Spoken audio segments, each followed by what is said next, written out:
ظالم جس وقت ظلم کرتا ہے نا، اس وقت وہ یہ سمجھ بیٹھتا ہے کہ میں ہمیشہ اسی طاقت میں رہوں گا۔ ظالم جب ظلم کرتا ہے تو وہ سمجھتا ہے کہ شاید یہی قوت، یہی طاقت، یہی جوانی، یہی اقتدار یہ قائم رہے گا، لیکن کبھی ظلم کا راج قائم رہ سکا نہیں، رہتا ہی نہیں۔ یزید نے ظلم کی حد کر دی، جب تخت حکومت میں بیٹھا تو ظلم کی حد کر دی، حد کر دی اس نے سمجھا تھا کہ شاید یہ اقتدار میرے پاس رہے گا، شاید یہ تخت جو میں نے سجایا ہے اس پہ سجا رہوں گا، بنا رہوں گا، قائم رہوں گا۔ اسے سمجھ نہیں نہ آئی کہ حکومتیں ظلم سے نہیں عدل سے قائم رہتی ہیں۔ میرے عمر فاروق رضی اللہ تعالیٰ عنہ کی حکومت عدل سے قائم تھی تو 12 سال قائم رہی، 12 سال قائم رہی، اور عمر چلے گئے، عدل کرتے کرتے چلے گئے۔ میں اگلے جمعے بیان کروں گا حضرت عمر کے بارے میں۔ جناب عمر چلے گئے، عدل کرتے کرتے دنیا سے رخصت ہو گئے، لیکن مدینے کی گلی سے بھی جا کے پوچھو گے تو عمر کے عدل کی گواہی دے گی۔ مدینے کی گلی اور مٹی بھی کہے گی کہ عمر عادل تھا۔ یزید نے ظلم کیا نا، پورے 4.5 سال رہا، لیکن اس کا خیال تھا کہ میں جمع رہوں گا، بنا رہوں گا، رہ سکا نہیں، رہ سکا، کیونکہ اللہ غافل ہے، اللہ کو پتہ ہے۔ اور ایک اور بات بھی، ایک اور جملہ بھی کہنے لگا ہوں، اسے بھی یاد رکھیے گا، ظالموں کو مددگار بھی مل جاتے ہیں، ظالموں کو مددگار بھی مل جاتے ہیں، بلکہ ظالموں کے مددگار زیادہ ہوتے ہیں، بدی جلدی پھیلتی ہے، گناہ جلدی پھیلتا ہے، ظالموں کے مددگار زیادہ ہوتے ہیں۔ یزید کو مددگار ملے، ابن سعد ملا، ابن زیاد ملا، شمر ملا، خولی بن یزید ملا، بڑے اسے مددگار ملے جو کہتے تھے کہ بالکل کوئی خطرہ ہی نہیں، دنیا تو ترستی ہے تیری دید کو، اور سب خیر ہے، ہر جگہ امن ہی امن ہے۔ یزید جب ظلم کر رہا تھا تو سمجھتا تھا مجھے کوئی نہیں پوچھے گا، کوئی میرے قریب نہیں آئے گا، لیکن یارو اس تک دنیا کا کوئی بندہ تو نہیں پہنچ سکا، لیکن اللہ کا قہر تو پہنچ گیا نا، اللہ کے انصاف کا ہاتھ تو پہنچ گیا نا، رب تو ہے نا دیکھنے والا۔ عبید اللہ ابن زیاد کے دربار میں جب سیدنا امام حسین کا کٹا ہوا سر پہنچا نا، اس نے ایک چھڑی پکڑی، اور چھڑی پکڑ کے نا تو امام حسین کے لبوں پہ مارنے لگا، کہنے لگا تجھے کہا تھا نا بات مان جا، کٹا ہوا سر تشت میں رکھا ہے، تجھے کہا تھا نا بات مان جا۔ راوی کہتا ہے عبید اللہ ابن زیاد نے چھڑی ماری اور اس نے بے ادبی کی، کہنے لگا تو تھا ہی اس قسم کا، تیرا یہی حال ہونا چاہیے تھا معاذ اللہ۔ حضرت بریدہ اسلمی حضور کے صحابی دربار میں موجود تھے، فرمایا ابن زیاد تو برا ہے، تیرا باپ برا ہے، چھڑی پیچھے کر، کئی بار میں نے ان لبوں کو مصطفیٰ کو بوسے دیکھے ہوئے دیکھا ہے، پیچھے کر، پیچھے کر، ہٹا لے۔ راوی کہتے ہیں کہ 1 2 3 4 5 6 سال گزر گئے، وہی کوفے کا دربار، وہی محل، وہی تخت اور وہی تشت جس میں امام حسین کا سر رکھ کے لایا گیا تھا۔ 6 سال کے بعد مختار ثقفی حکمران بن گیا۔ مختار ثقفی نے کہا کہ میں چن چن کے ماروں گا وہ بندے جنہوں نے امام حسین کو قتل کیا تھا۔ 1 نہیں 2 نہیں 4 نہیں 6000 بندہ مارا اس نے، چن چن کے۔ راوی کہتے ہیں کہ یہ ابن زیاد 30,000 فوج لے کے نہر فرات کے کنارے میدان کربلا کے سامنے آیا اور اس نے جہاد کیا۔ مختار ثقفی نے ابراہیم بن مالک کو بھیجا، فرمایا جاؤ قتل کر کے لاؤ۔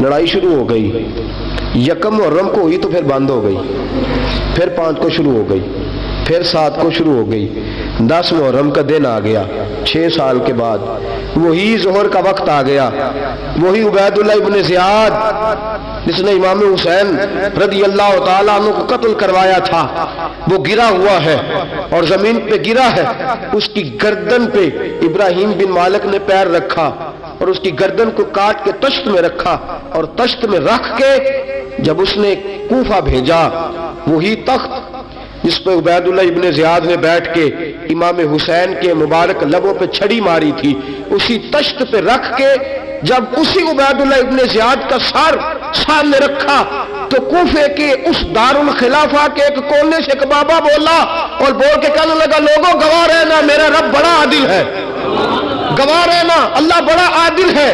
چیختا ہے، کونے سے پکارتا، کہتا لوگوں عدل ہو گیا، انصاف ہو گیا، عدل ہو گیا، انصاف۔ دیکھو دیکھو، جب حسین کا سر آیا تھا، ابن زیاد نے گستاخی کی تھی تو کونے سے آوازیں نکلنے لگی تھی کہ زیاد برا ہے، حسین اچھا ہے۔ آج ابن زیاد کا سر آیا ہے، آواز پھر کونے سے نکلی ہے، لیکن آواز کیا گونج رہی ہے؟ آواز پھر وہی گونج رہی ہے، ابن زیاد برا تھا، حسین کو اللہ نے بڑی عزت عطا فرما رکھی۔ مکافات عمل، مکافات عمل، اللہ غافل نہیں ظالم جو کام کرتے، اللہ غافل نہیں۔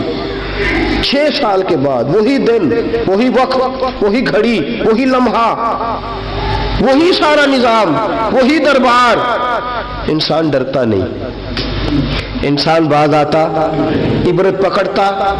ابن زیاد اس وقت کہتا تھا کہ میں جاؤں حسین کے پاس، یہ میں جو ہوتی ہے یہ مروا دیتی ہے۔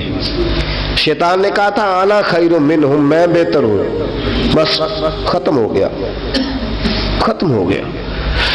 ابن زیاد قتل ہوا، وہی تاریخ، وہی زمانہ، اللہ کریم نے اس کو ذلت کی موت دی، مرا، اور 30,000 فوج لے کے نکلا تھا، پھر بھی بچ سکا نہیں۔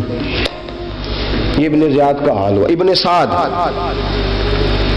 صحابی کا بیٹا تھا، نبی پاک علیہ السلام کے پیارے صحابی کا بیٹا تھا، جناب سعد بن ابی وقاص کی اولاد تھی۔ لیکن یاد رکھنا، اگر ایک صحابی کا بیٹا یزید بن سکتا ہے تو دوسرے کا ابن سعد بھی بن سکتا ہے۔ اور صرف یوں ہی توجہ نہ کیا کرو، ابو جہل کا بیٹا بھی تو صحابی رسول بن گیا تھا نا۔ یخرج الحی من المیت ویخرج المیت من الحی، رب فرماتے ہیں میں زندوں سے مردے اور مردوں سے زندے نکال دیا کرتا ہوں۔ میں کبھی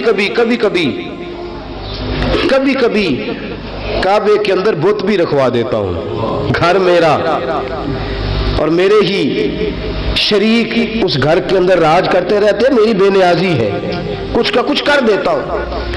ابن سعد مختار حکمران بنا تو مختار ثقفی نے ابن سعد کے بیٹے حفص کو بلایا، اور مزے کی بات یہ ہے کہ مختار جو بعد میں حکمران بنا نا، بڑی یاری تھی اس کی ابن سعد کے ساتھ۔ جتنے قاتلان امام حسین تھے وہ کوفہ چھوڑ کے بھاگ گئے، دوڑ گئے۔ اور ایک بات یاد رکھنا، ظالم بزدل ہوتا ہے، ظالم بزدل ہوتا ہے، اس کے اندر وہ اطمینان نہیں ہوتا، تو ڈر لگتا۔ بھاگ گئے سارے کوفہ چھوڑ کے، لیکن ابن سعد نے کہا مختار میرا یار ہے، مجھے کچھ نہیں کہے گا۔ اس کے گھر والوں نے سمجھایا کہ تو دوڑ جا، تیرا تو ظلم بھی بہت زیادہ ہے، دوڑ جا تو۔ اس نے کہا نہیں میرا یار ہے، مجھے کچھ نہیں کہے گا۔ اس نے کہا تو نبی پاک کے نواسوں کا نہیں بنا تو تیرا یار تیرا بنے گا، تو رسول پاک علیہ السلام کے خاندان کا نہیں بنا، ان کا تو نے احترام نہیں کیا، یاری کا۔ اس نے کہا نہیں مجھے کچھ نہیں کہنے والا، تم چھوڑو اس بات کو۔ حفص کو پیغام بھیجا، بیٹا آیا۔ مختار نے کہا تیرا باپ کدھر ہے؟ اس نے کہا جی ابا جی اب باہر نہیں نکلتے، بس گھر کے کونے میں بیٹھ کے اللہ اللہ کرتے ہیں۔ اس نے کہا اچھا کیا کرتے ہیں؟ کہا جی گوشہ نشین ہو گئے۔ اس نے کہا اب تیرا باپ گوشہ نشین ہوا ہے؟ اب گوشہ نشین ہوا ہے؟ بھیڑیے سے لومڑی نے کہا کہ جاؤ شکار کر لو، تو بھیڑیا کہنے لگا بوڑھا ہو گیا تھا نا، بھیڑیا کہنے لگا نہیں میں نیک ہو گیا ہوں، میں نے شکار کرنا چھوڑ دیا ہے۔ میں کسی جانور کو تنگ نہیں کرتا، تو لومڑی کہنے لگی نہیں بادشاہ سچی بات کر، اب تجھ سے دوڑا ہی نہیں جاتا، اب شکار پکڑا جاتا، اب تجھ سے دوڑا نہیں جاتا، پکڑا، اب تیرے اندر آج بھی طاقت آئے تو تو کم کرے نہ، تو اب بھی چھوڑنے والا، اب تجھ سے دوڑا نہیں جاتا۔ ملا رومی فرماتے ہیں بوڑھا ہو کے تو بھیڑیا بھی نیک ہو جاتا ہے۔ کہا کہ جاؤ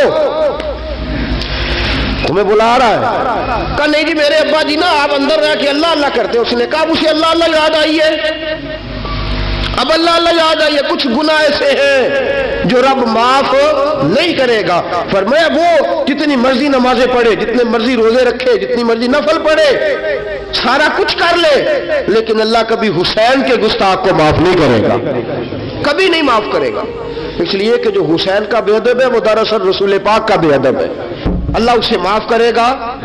ظالم نے اس نے ظلم کیا، ابھی 6 سال ہی تو گزرے تھے، 6 سال ہوئے صرف۔ ابن سعد بھیجا بیٹے کو، کہا جا اب اپنے باپ کو جا کے کہا تجھے مختار بلاتا ہے، بات سنے آ کے۔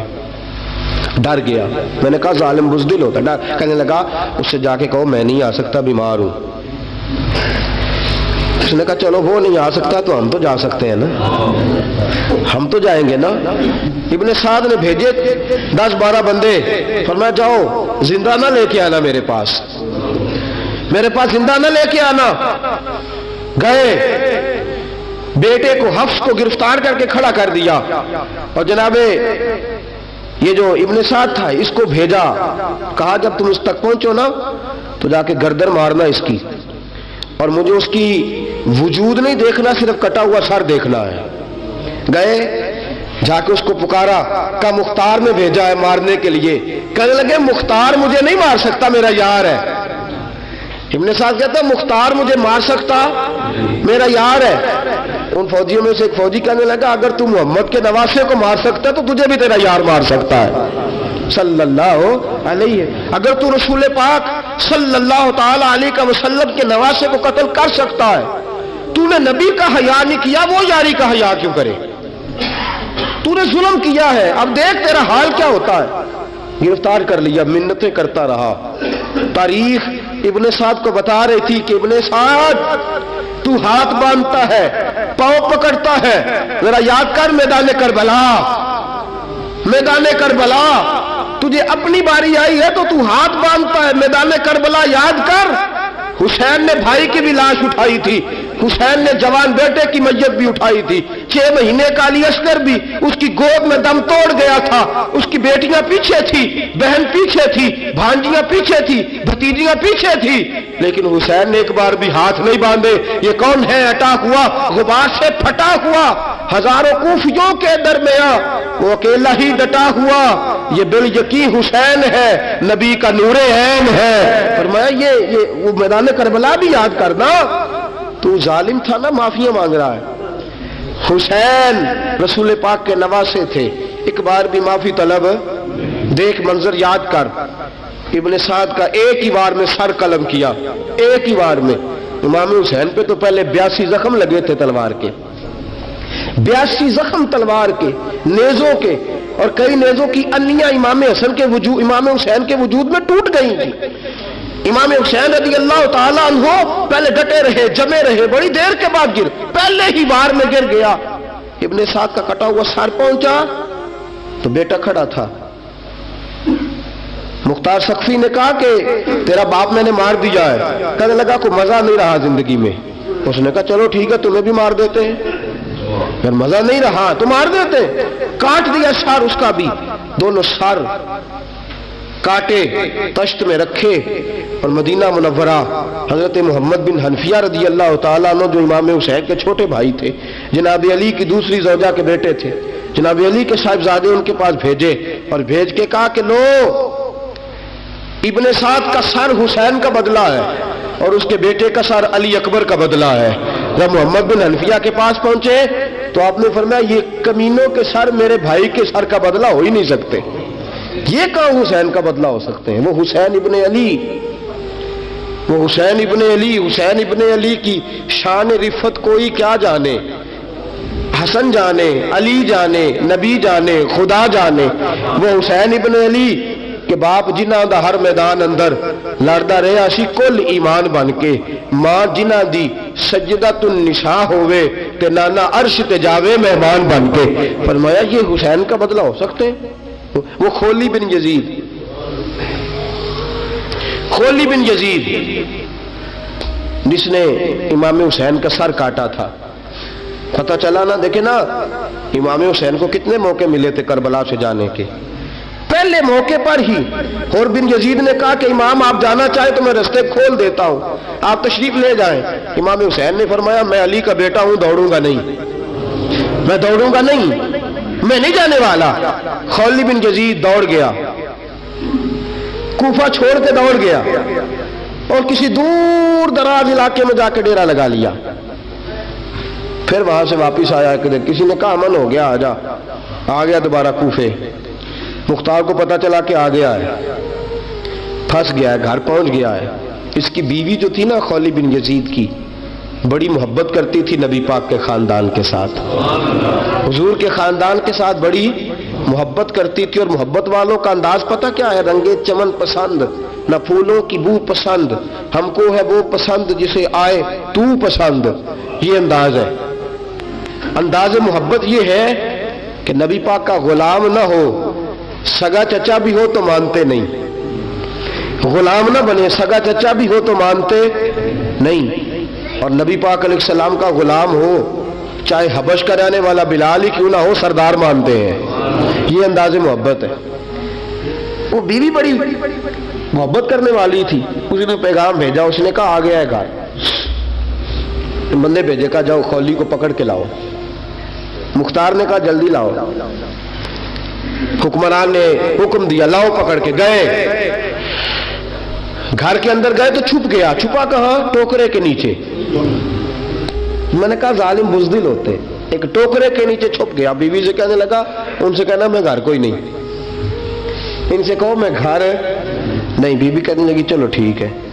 دروازے پہ گئی، وہ کہنے لگے ہم خولی بن یزید کو گرفتار کرنے آئے ہیں۔ منہ سے پکار کے کہنے لگی گھر کوئی نہیں، منہ سے، اور ہاتھ کے اشارے سے کہنے لگی وہ ٹوکرے کے نیچے چھپا ہوا ہے۔ منہ سے کہنے لگی کوئی نہیں گھر، تاکہ سن لے اندر، سن لے۔ منہ سے کہنے لگی کوئی نہیں، ہاتھ کے اشارے سے کہنے لگی چھپا ہوا ہے ٹوکرے کے نیچے۔ گئے، جا کے ٹوکرا ہٹایا، اپنے پاس بہت ساری دولتیں اور جائیدادیں وہ ساری دے دی۔ کہنے لگا یہ میرے پاس کتنا پیسہ ہے، یہ بہت سے کاغذات ہیں، یہ کتنے زیورات ہیں، لے لو، مجھے چھوڑ دو۔ انہوں نے کہا وہ حکومت کدھر ہے جس کے لیے تم نے حسین کا سر کاٹا تھا؟ کدھر ہے وہ تمہارے تخت، اور کدھر گئی وہ تمہاری سلطنتیں، اور کدھر گئی وہ تمہاری دولت اور اقتدار، اور کدھر ہے وہ تمہارا اسلحہ جس کی بنیاد پر تم نے رسول پاک کا خون میدان کربلا میں بہایا تھا؟ وہ ہمارے سامنے لے کے آ۔ کہنے لگا یہ تھوڑے سے انعامات جو میں نے اکٹھے کیے تھے، یہ دنیا کی گندی دولت، اس کے لیے میں نے میدان کربلا میں امام حسین کا مبارک سر مبارک تن سے جدا کیا تھا، لے لو، مجھے چھوڑ دو۔ انہوں نے کہا نہ دنیا میں لے تجھے چھوڑیں گے، اور نہ اللہ ہی تجھے قیامت کے دن چھوڑے گا۔ گرفتار کر کے لائے، گرفتار کر کے لائے۔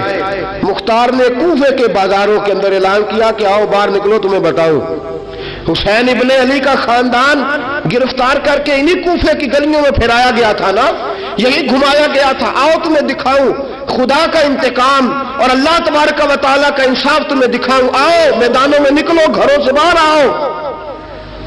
مختار ثقفی اگرچہ بندہ آباد میں یہ بھی ٹھیک نہ نکلا، لیکن بعض اوقات میرے نبی پاک علیہ السلام نے فرمایا اللہ اپنے دین کا کام اپنے نافرمان سے بھی لے لیا کرتا ہے، اس نے کام لینا ہو فاسق سے بھی لے لیتا ہے۔ اللہ نے لے لیا کام، نکلو میدانوں میں، نکلے باہر، چوک بھر گئے، گلیاں بھر گئیں، کوفے کے محلات بھر گئے۔ مختار نے کہا لوگوں 6 سال پہلے کی تاریخ بھی ذہن میں رکھنا، اور آج کا دن بھی تم کبھی مجھے وہ خولی بن یزید ہے کہ یہ نعرے لگاتا تھا کوفے کی گلیوں میں کہ میں نے حسین کا سر کاٹا ہے، میں نے حسین کا سر کاٹا۔ تمہارے سامنے کھڑے، پوچھو پوچھو اس سے پوچھا بھی تو نے حسین کا سر کاٹا؟ کہنے لگا جی میں نے تو بالکل نہیں کاٹا تھا، میں تو انعام کے لیے نعرے لگاتا تھا، میں نے تو نہیں کاٹا۔ اس نے کہا چلو ابھی کرتے ہیں تیرا بندوبست۔ زخم لگائے، زخم لگائے، تلوار کے ساتھ اس کے وجود پر زخم لگائے، اور جب نڈھال ہو گیا، خون بہ گیا، زمین پہ گر گیا، تو مختار نے کہا اس کے وجود کو آگ لگا دو، زندہ کو جلا دو۔ جب وہ جل رہا تھا راکھ اڑ رہی تھی، لوگ کہہ رہے تھے کہ دیکھو یاد رکھنا اللہ نے رسی ڈھیلی کر دی تھی، اب رب نے رسی کھینچی ہے، تو دیکھو خدا سے بڑا کسی کا انصاف نہیں ہے۔ کس انداز میں امام حسین کے قاتل کو شمر ذل جوشن، میں نے کہا تھا 10 محرم کے دن جب مختار کے لوگ اس کے پیچھے بھاگے تو مدینہ منورہ تک گیا، حضرت امام زین العابدین سے بھی ملا، انہوں نے پانی بھی پلایا، کہنے لگا امام صاحب لگتا ہے آپ نے مجھے پہچانا نہیں۔ فرمایا میرا سارا گھر اجاڑ دیا، میں تجھے بھول سکتا ہوں؟ کہا پھر پانی کیوں پلایا ہے؟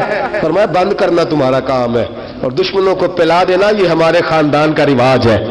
فرمایا میں نے میرا سارا گھر اجاڑ دیا، تجھے کبھی بھول سکتا ہوں؟ بھول ہی نہیں سکتا، لیکن چونکہ ہمارے گھر کا کوئی مزاج ہی تھوڑا منفرد ہے، ہمارا کوئی انداز ہی تھوڑا مختلف ہے۔ شمر دوڑتا امام زین العابدین سے کہنے لگا پناہ، مجھے پناہ ملے گی؟